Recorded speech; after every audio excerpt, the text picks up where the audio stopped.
E aí, minha gente querida, vamos falar essa semana a respeito de Semana Santa? Vamos falar essa semana a respeito dos fatos que antecederam a Páscoa.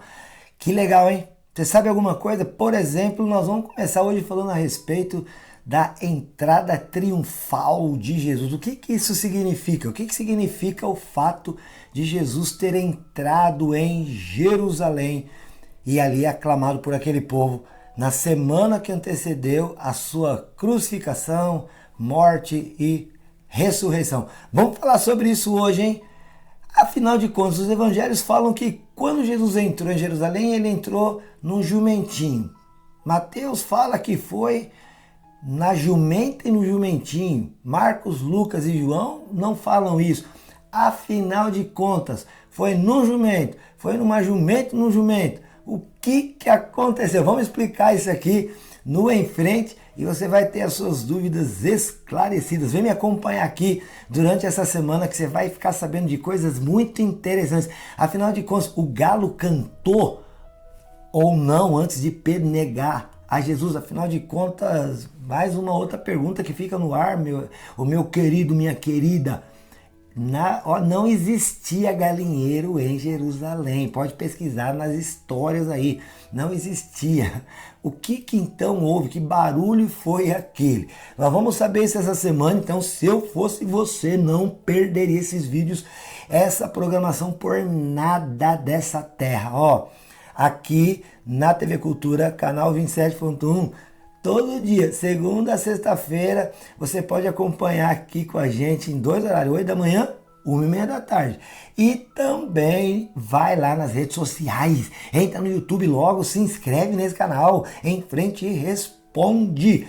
Vai lá, se inscreve no canal, aciona o sininho. Se gostar desse vídeo aqui, dá um joinha e compartilha aí com muita gente. Vamos falar sobre isso então? Vamos começar falando, já que a Semana Santa. Qual foi o primeiro evento que marcou, querido? Foi a entrada de Jesus em Jerusalém. Eu vou usar o texto de Mateus capítulo 21 para a gente conversar um pouquinho aqui brevemente para você entender alguns fatos dessa entrada que dá início a essa preparação para a Páscoa, a essa preparação para a entrega de Jesus, a sua morte, o seu sofrimento, a sua via dolorosa, a sua paixão, a sua morte e a sua ressurreição. Não perde, que você vai ficar sabendo de coisas aqui muito interessantes, fatos curiosos registrados aqui na Bíblia sobre essas coisas que, tanto as que antecederam, as durante o processo e pós-ressurreição. Vamos falar então sobre isso aqui. Jesus, lá em Mateus 21, ele entra em Jerusalém. Ele sai, de um lugar ali a 1,5 km de uma cidade chamada Betfagé. Ele estava indo para o lugar mais alto, que era o Monte das Oliveiras, que seria um lugar onde as pessoas poderiam se juntar ao redor e vê-lo. Ele manda os seus discípulos irem até um lugar e fala assim, olha, vai ali e você vai chegar a um lugar onde vai ter uma jumenta e um jumentinho que nunca ninguém montou. Traga os dois para mim. Porque se alguém perguntar o porquê, você vai dizer, porque o Senhor precisa deles. Eu vou te falar sobre essa questão do jumento daqui a pouco. Mas por que Jesus fala assim? Diga que o Senhor precisa deles. Aqui o Senhor Jesus, ele estava pela primeira vez dando a entender claramente para os seus seguidores que ele era o Senhor. Até então ele era conhecido como filho de Davi, filho do homem, mas essa expressão Senhor saindo da boca de Jesus, dizendo-se realmente o Senhor, acontece aqui em Mateus 21, versículo 3. Se alguém perguntar alguma coisa, vocês respondem, o Senhor precisa deles. O Senhor. E a palavra Senhor, que em grego é Kyrios, quando a Bíblia foi traduzida do hebraico para o grego, a palavra Kyrios é a mesma palavra que no Antigo Testamento era usada para a palavra Deus. Sim, Jesus está se autoproclamando aqui Deus. Jesus está se autoproclamando aqui o Kyrios, o Senhor. Coisa que ele não tinha feito tão pública e notoriamente ainda. Provavelmente, isso foi uma das grandes causas, o texto vai dizer mesmo, de que os grandes líderes religiosos da época e também do governo ficaram de olho nessa situação. Como que ele se chama de Senhor? Como que ele se chama de... que a palavra Senhor significa mesmo dono. E no Antigo Testamento, muito mais além. A palavra significa Deus. Isso criou um alvoroço na cidade. Entre o povo, porque queria aclamar o rei. Entre os religiosos, porque não podia admitir alguém se chamar, se autoproclamar Deus. E entre os governantes, porque ficaram com medo, achando, será que ele vai usurpar o trono romano, o trono... Aliás, o judeu nem tinha rei para poder dizer, olha, vai usurpar o reino judaico. Não, eles não estavam entendendo nada. Jesus estava querendo simplesmente, querido, confirmar aquilo que ele era da parte de Deus. Por que ele entra em Jerusalém? Por que em Jerusalém? Porque lá no Salmo 48, no versículo 2, fala que no Monte Santo, ele estava no Monte das Oliveiras, que fica em Jerusalém. Um monte belo, sobranceiro, ou seja, muito cheio de árvores, né? É a alegria de toda a terra, é o Monte de Sião. É a cidade do grande rei. Jerusalém é a cidade do grande rei. Jesus podia ter entrado em qualquer outro lugar, mas já que ele estava querendo ser autoproclamado rei e demonstrar quem ele realmente era e o que ele veio fazer, então nada melhor do que ele entrar em Jerusalém, que segundo o Salmo 42:8 diz que lá é a cidade do grande rei. O povo sabia desse salmo. Quando vê Jesus entrando, se lembra ainda de outros textos bíblicos, como por exemplo, Zacarias capítulo 9, no versículo 9, que diz assim, alegra-te, filha de Sião, exulta, filha de Jerusalém, porque eis, aí vem o teu rei, justo, salvador, humilde, montado num jumento, num jumentinho, cria de uma jumenta. Alguns grupos que dizem que Jesus entrou no jumento, que o jumento era a Mercedes da época. Mentira, tem nada a ver. O jumento indicava humildade. Zacarias 9:9 claramente diz isso. Vem aí o teu rei, porém montado num jumento. Ele é justo, ele é salvador e ele é humilde. Entrar num jumento indicava humildade. Havia naquele período uma grande festa. O povo estava comemorando a festa da Páscoa. Aquela ainda da passagem do Êxodo, né, que a gente vai falar durante outros programas, a respeito da saída do povo o povo do Egito, o povo de Israel que estava no Egito, o povo hebreu, para a terra prometida. E aquilo ali, essa passagem, esse Pessah em hebraico, ficou conhecido como a Páscoa. E o povo estava comemorando essa grande festa. Aliás, eles tinham 3 grandes festas, dentre elas essa festa, a festa da Páscoa. Então Jesus entra nesses dias. O povo estava todo lá. Ele sabia que a cidade estava cheia para a comemoração das festas. Então, uma pergunta é, afinal de contas, Mateus fala que era no jumento e na jumenta. Marcos, Lucas e João também falam do episódio, mas não falam da jumenta, só falam do jumentinho. Por que que Mateus fala dos dois? Vou te explicar isso daqui a pouco, querido. Mas quero te pedir aí, se inscreve aqui no canal do YouTube, inscreve, querido, se inscreve, compartilha, porque você vai aprender coisas aqui muito interessantes para a tua caminhada cristã e para a tua caminhada diária. Você sabe por que que Mateus cita a jumenta e o jumentinho e os outros evangelhos não citam a jumenta? Tá vendo? Talvez você não soubesse. Você vai saber aqui no Em Frente Responde. Olha só, queridos, Zacarias, como a gente acabou de ler, diz, vem aí o teu rei, montado num jumento, jumentinho, cria da jumenta.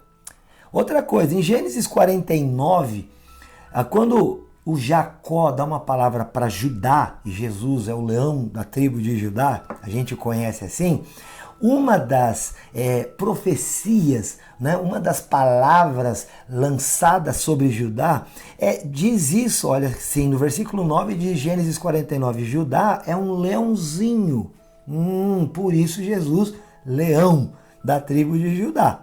Ainda fala que, olha, o cetro não se arredará de Judá, isso indicava reinado. Cetro, quem tinha era o rei.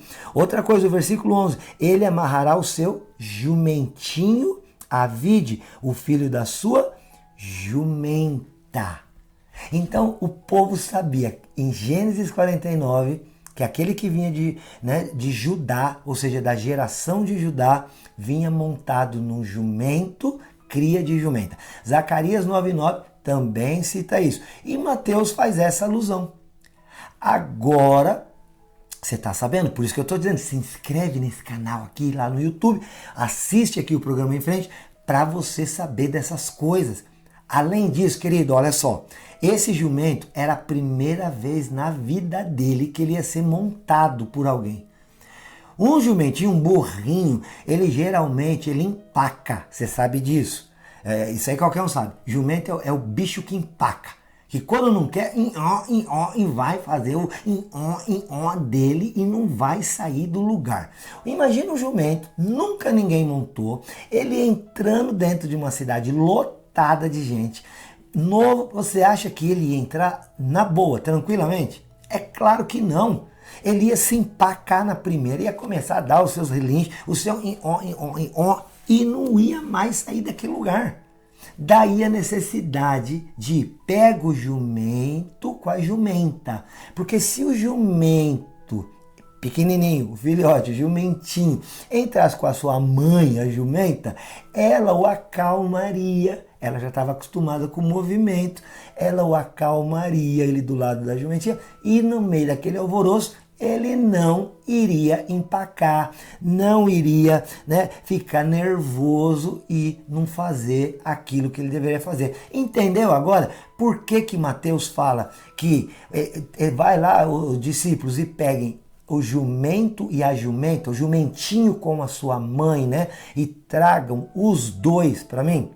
Os outros não citaram isso e isso não está errado, porque Jesus foi montado no jumentinho, mas a jumenta foi do lado. Você nunca imaginou essa cena, né? Pois agora imagina que estava a mãe de um lado, a jumenta, e Jesus montado no jumentinho. Isso você só aprende aonde, hein, gente? Aqui no Em Frente Responde. Além disso, aquele povo, segundo a Bíblia diz, eles pegavam e colocavam ali, eles pegavam ramos e começavam a aclamar a Jesus. Por que isso aconteceu?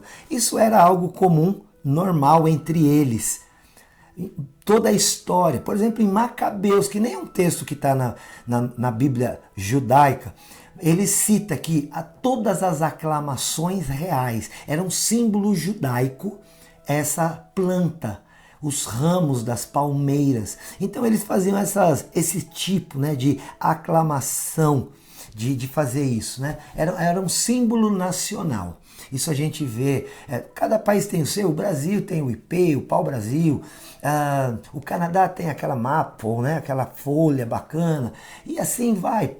Você sabe que cada país tem uma cultura e uma representação, e os ramos representavam aclamação e festa e solenidades para o povo judaico. Era um símbolo. Você vê que a bandeira do Líbano, por exemplo, tem lá o cedro, aquela árvore, indicando ali o seu símbolo nacional. E o símbolo de Israel eram esses ramos, as folhas aí da palmeira. Além disso, eles colocavam as suas vestes, os seus mantos para que esse jumentinho passasse. Isso era uma coisa também feita pelo povo, não foi a primeira vez.